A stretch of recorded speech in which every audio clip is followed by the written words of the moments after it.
What's going on, guys? Welcome back to another video, and in today's video we are going to be installing a WANG on the Mazda 3. Now there are a number of wings that you can put on your Mazda 3. I'm going to go ahead and put up a couple photos of some that you can choose from.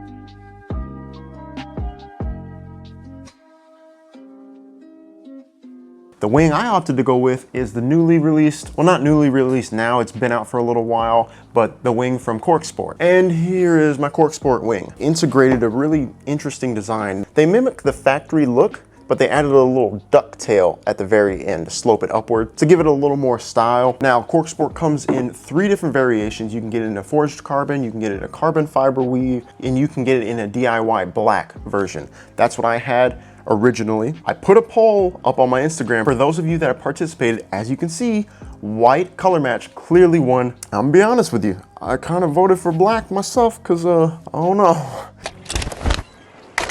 What? Kind of hesitant to get it color matched just because I wasn't 100% sure how it looked, but I'm out $630, so I need to learn to love it. So I took a leap of faith. I was honestly gonna just keep it black just because black seems like the safer bet, stormtrooper kind of look. The people spoke to me on the Instagram poll and I was kind of like, okay, well, let's do something different. I haven't seen anybody do a color matched version of the Corksport wing, so let me be different and try this out. This thing was just a bare piece of plastic. It had chips in it. It just had a lot of work to do. I was just gonna take some rattle cans and just paint it white. I'm really glad that I got it professionally done. It looks really nice, very high quality. Without further ado, let's install this wing. All right, guys, so first things first, pop the trunk open.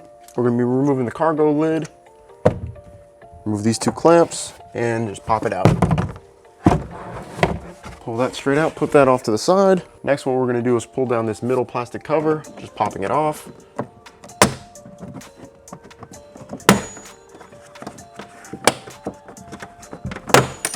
Now what you're gonna do is remove these 3 rubber grommets, get you a plastic removal tool. I don't have one, so I'm just gonna take a screwdriver, put it over a little towel, and pop these things out. So now we're gonna take a 10mm socket and we're gonna remove these 5 10mm bolts. All right, guys, so now what we're gonna do is we're gonna go ahead and work on our 3rd brake light. Remove this clip. We're gonna remove the wire from the retaining clip, just push it up.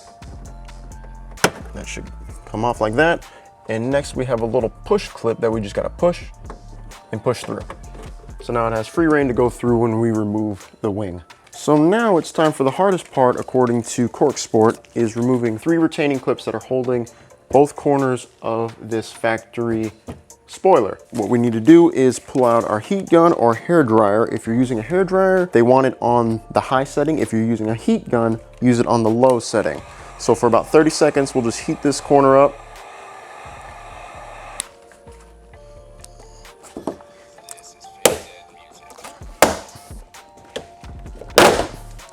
Okay, this side's done. So what we're gonna do is go heat up the other side and do the exact same thing.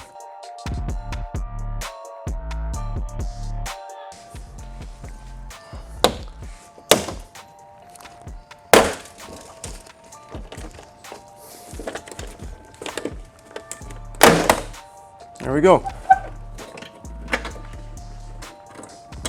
So in that process, you're gonna hear some clips break. That is normal. Corksport provides you with some extra clips that you're gonna be replacing those broken ones with. I guess those things aren't meant to come out, so that's why they break. If that does in fact happen, guys, just shake them down. Like I have a clip that broke off and it's stuck right here now, so I can grab it out and pull it out. That way it's not rattling. You're never gonna see this again, so you might as well just take some time and just clean it real quick. Especially the top part of this glass, since you can't ever get to it.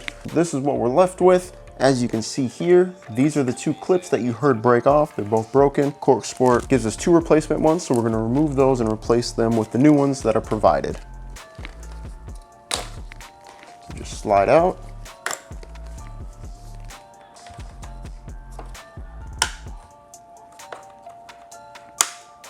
So next thing we're gonna do with those clips replaced, we're gonna locate this flat rounded area right here. We're gonna take a thumbtack and put it straight in the center of it. Just gonna let that chill right there. Now what we're gonna do is take a 1/4 drill bit, wrap it up in tape till about the center point. This is to prevent you from slipping and going all the way through the spoiler and potentially damaging it. So we're just trying to get this top layer off of here. Be very careful and take your time on this point.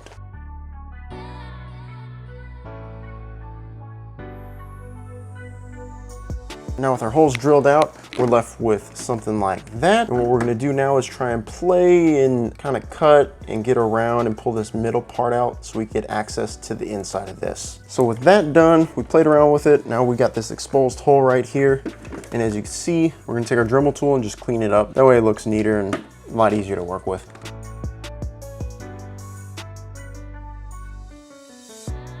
Now what we're gonna do is take a hole punch, and there's a little crosshair inside. I don't know if you can see that, but there's a little crosshair right there. We're gonna go and take our center punch, put that right in the center of that crosshair. We're gonna do that on both sides. So with those two done, there's one more that we're gonna have to do.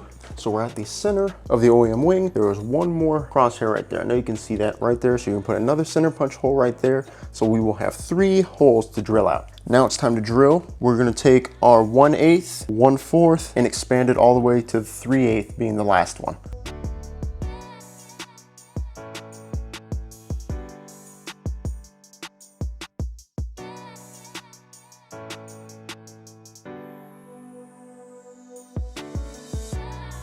All right guys, so now it's time to add some adhesive. What we're gonna do is take some isopropyl alcohol, spread on a little towel. We're gonna wipe down these 3 main areas where the adhesive is going to be going. Right there in the center, right here, and right here.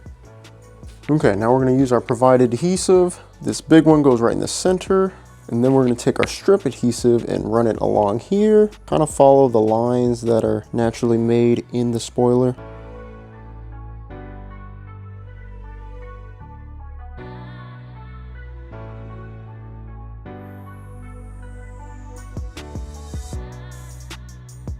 All right, there you go guys. That's how your tape should look, just the overall layout, how it should look. Nothing perfect, but in this general form, just like that. So now what we're gonna do is take our OEM spoiler and just set it on here just to make sure all the holes line up properly, which it looks like they do. Put the 3 bolts in provided just to get a little rough estimate of how it looks and lines up. You do have some wiggle room. It's not a lot, but you do have a good amount of wiggle room to move it around and adjust it. So once you're kind of happy with the placement, which I am, I'm gonna take these bolts back off and just have them hand tightened on there. We're gonna need to make sure that this is lined up perfectly on both sides. And once it's lined up perfectly on one side, we're just gonna take a thing of tape and just lay it down right here. Here it is, folks, moment of truth. Start at the corner because we don't have any tape up there, and we'll just try and work it in from there. All right guys, so I kind of have it sort of in place. It's not all the way down. I think I still can manage to move it around if I need to, but I'm gonna try and flip it over just to make sure all the holes are lined up perfectly, and then I'll go ahead and firmly sandwich it together, and then we'll go from there. All right, so I got everything done. I got it sandwiched down nicely. The tape's sticking very well. I have the holes lined up perfectly. Guys, take your time on this part. It's extremely tedious, and you don't want to mess it up. You don't want your spoiler to be all crooked. Take your time on this part. All right, guys, so now it's time to go ahead and install our bolts. We're gonna take our bolt, we're gonna put our metal washer on, then our rubber washer, and then we're gonna take some of our blue thread locker and add that to the threads, and then we're good to go with that. And we can go ahead and put our first bolt in, and then we're gonna repeat the process 2 more times. Now what we're gonna do is take our 10mm socket and start tightening down all 3 of these bolts. Now Corksport's instructions say to tighten it to about 4 to 7 foot-pounds, which is a little past hand tight, I believe. We don't wanna crack this spoiler, so just, you know, nice and snug.